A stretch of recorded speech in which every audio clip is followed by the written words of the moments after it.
Alam nyo ba na ngayong araw ang Phase 2 ng Attack on Titan sa MLBB? At ngayon araw na ito, ituturo ko sa inyo kung paano magkadias gamit ang trending na app dito sa TikTok. Oh my God! Wow! Alam nyo ba na ito rin ang nilalaro ni Kyrie at Rene Giles?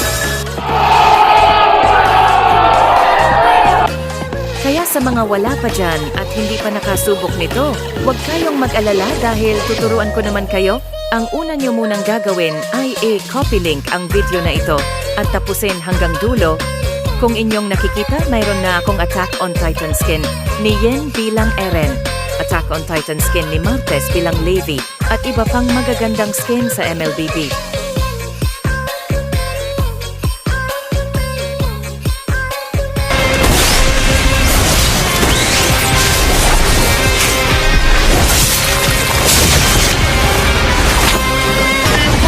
Download mo yung FunCrush sa Play Store.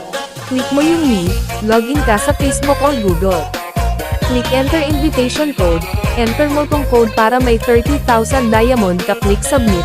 After mo mag-enter ng code may lalabas na ganito. Lagay mo lang ang ML ID at server ng account mo. Tapos click redeem.